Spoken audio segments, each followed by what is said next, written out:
আমাকে না গুন্ডারা তাড়া করছে। প্লিজ ভাই একটু আশ্রয় দেন না, প্লিজ ভাই প্লিজ।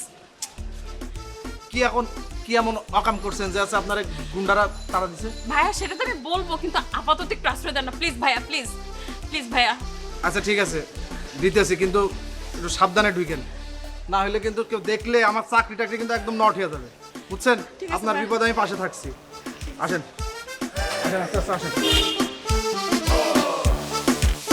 আপনি এই মধ্যরাতে যে আমার এই বাসায় রুমে আসছেন, এটার কারণে কত বড় বিপদে ফেলছেন আপনি জানেন?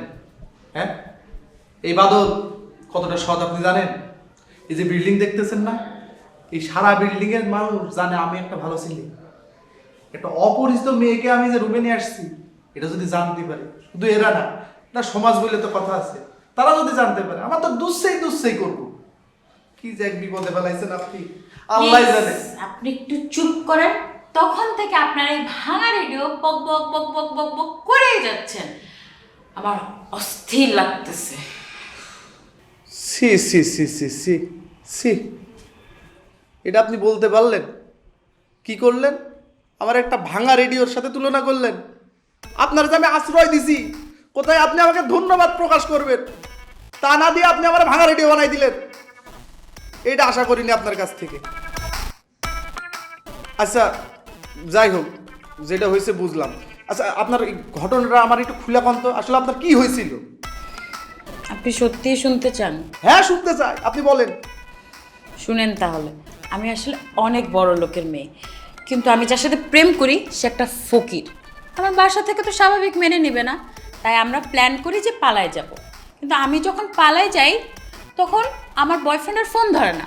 তো আমি এত রাতে যে বের হয়েছে, আমার পিছে গুন্ডারা তাড়া করছে, সেই জন্য আমি আপনার কাছে আশ্রয় চাইছি। আমি কি খুব বেশি কিছু খারাপ করছি? আচ্ছা ঠিক আছে, বুঝতে পারছি।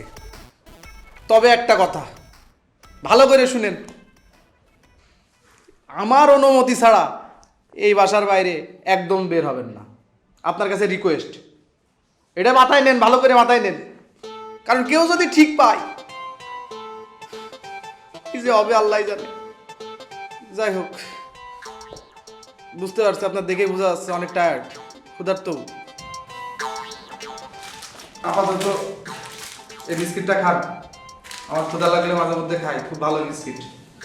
আর আমার একটু ডিউটি আছে, মানে শেষের দিকে, আমি ডিউটিটা শেষ করে দেখি কোনো হোটেল খোলা আছে কিনা। হোটেল খোলা থাকলে আপনার জন্য দুইটা দেখি ডাল ভাতের ব্যবস্থা করতে পারি কিনা। আপনি থাকেন, তবে কথা, এক বিন্দু কিন্তু আপনি এই দরজার বাইরে যাবেন না। আপনার এই হাত জোর করে বললাম, আমার এই বিপদে ফেলায় না, আমি কিন্তু আপনার উপকার করছি। ওকে ওকে ওকে, ঠিক আছে ঠিক আছে, যাবো না যাবো না, ঠিক আছে। থাকেন আপনি।